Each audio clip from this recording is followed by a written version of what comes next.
Bonsoir. Le but de la vidéo aujourd'hui, c'est de tenter de comprendre d'où vient l'acceptation banale de la violence au cinéma.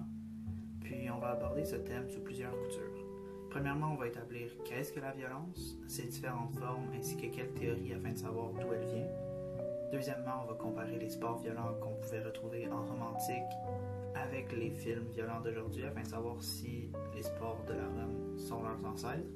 Et troisièmement, on va explorer l'impact que les films violents peuvent avoir sur le marché ainsi que sur les individus qui les consomment. Pour ce qui est de la violence, il en existe plusieurs formes. Selon le Paradoxe, qui est un organisme qui vient en aide aux victimes de violence, on retrouverait 7 formes de violence faites entre individus. On peut retrouver la violence verbale, la violence psychologique, la violence sexuelle, la violence sociale, la violence économique, ainsi que la violence spirituelle. Puis pour résumer en fait les principales formes, la violence verbale, ça sert à humilier, intimider et contrôler, puis elle se compose majoritairement d'insultes. La violence psychologique, elle, est aperçue par des comportements ou des attitudes voulant dénigrer ou maintenir une personne en position d'infériorité. La violence physique, elle, inclut les gestes à caractère violent et vise évidemment à blesser physiquement les autres. Il existe plusieurs théories en fait à savoir d'où vient la violence, à savoir si elle est innée ou acquise, puis en fait il n'y a aucun consensus encore en psychologie afin de répondre à cette question. Puis certains chercheurs justement affirment qu'on va apprendre la non-agressivité puisque la violence est acquise, alors que d'autres soutiennent qu'on va apprendre à devenir violent. Pour la première école de pensée, par exemple, selon la chercheure Ginette Dionne, on l'explique par l'observation de comportements violents dès l'âge de 18 mois. De plus, des enfants ayant eu un ou des parents violents ont tendance à eux-mêmes démontrer plus de comportements à caractère agressif en bas âge dû à l'héritabilité. Les hormones pourraient aussi être une autre explication de l'agressivité chez les enfants. Toujours selon Dionne, la différence en fait de testostérone entre les garçons et les filles viendrait expliquer pourquoi les premiers ont tendance à adopter plus de comportements violents que les seconds. Puis selon d'autres, par exemple, comme Gilles Tremblay, la violence en fait serait apprise. Principalement, les jeunes garçons sont exposés à des modèles masculins souvent toxiques, sont tiraillés entre les directives explicites qui leur sont données par leurs parents ou les enseignants et ces modèles qu'ils voient à la télévision. Donc on ne sait toujours pas en fait d'où vient la violence, si elle est acquise ou pas, ou un mélange des deux, puis il existe d'innombrables théories. Si on se téléporte en romantique quelques années après la mort du Christ, on va essayer de déterminer si les combats de gladiateurs de l'époque sont comparables aux films violents d'aujourd'hui. On peut s'attaquer au phénomène sous plusieurs angles différents. Selon l'historien américain Donald J. Kyle, les spectacles violents peuvent être étudiés d'un angle anthropologiste qui suppose que l'intérêt que le peuple porte à ces événements provient de l'agression innée et de la nature violente des humains. Sinon, on pourrait étudier ces mêmes événements sous un œil sociologique, toujours selon Kyle, où l'on soutient que les sociétés, au fil du temps, ont tendance à accommoder la violence et à la rendre accessible. En regardant ces deux approches, on peut se demander si les spectacles sadiques retrouvés à Rome ne sont peut-être pas simplement les ancêtres des sports de combat, et non les ancêtres des films. On retrouve en effet bien plus de similarités entre ces deux phénomènes. Par exemple, un film est réalisé pour créer une ambiance artistique individuelle, alors que les sports de combat attirent une clientèle, parfois la même, qui a une certaine soif de sang, tout comme les gladiateurs le faisaient. De plus, tout le monde sait que les films sont faux, alors que les arts martiaux mixtes, la boxe ou autres sports de combat ne pourraient pas être plus vrais. Ainsi, le seul point en commun en fait qu'on pourrait trouver entre les gladiateurs et les films violents serait leur but, soit le divertissement. Sinon, il serait plus juste de penser que les gladiateurs sont en fait les ancêtres des sports de combat actuels. Si on revient en Amérique du Nord, présentement, ce sont les films d'horreur et les films violents qui sont les plus populaires, et ce, de loin. Mais la question à se demander pourquoi est tout à fait légitime. Puis si on veut en fait se donner une idée de leur croissance, on peut se référer à certaines statistiques.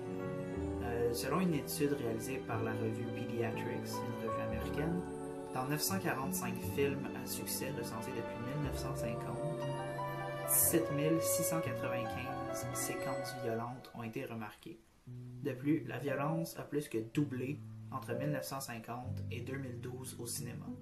Depuis 1985, on peut retrouver une scène violente de 5 minutes ou plus dans 94% des films à succès publiés depuis 2009. Il y a plus de séquences violentes dans les films cotés 13 ans et plus que dans ceux 17 ans et plus. Ce qui fait en sorte que les jeunes qui ont entre 13 et 17 ans sont exposés grandement à une violence dans leur milieu de divertissement. Puisque ces films violents occupent une très grande part du marché du divertissement et sont omniprésents, quelles répercussions pourraient avoir ces films sur ceux qui les consomment?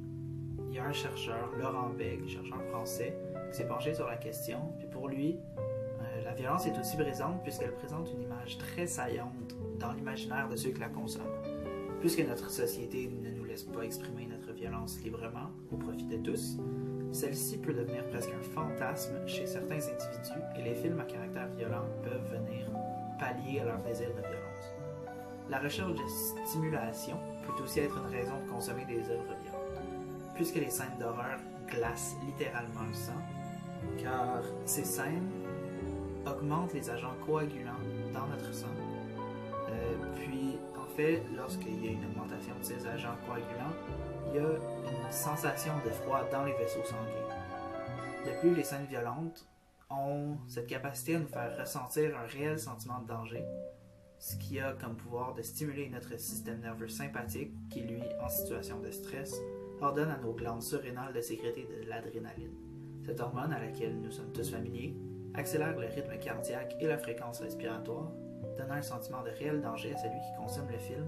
Cette sensation est recherchée par plusieurs. À un niveau sociologique, on retrouve chez ceux qui consomment les films violents une tendance à s'identifier à la force.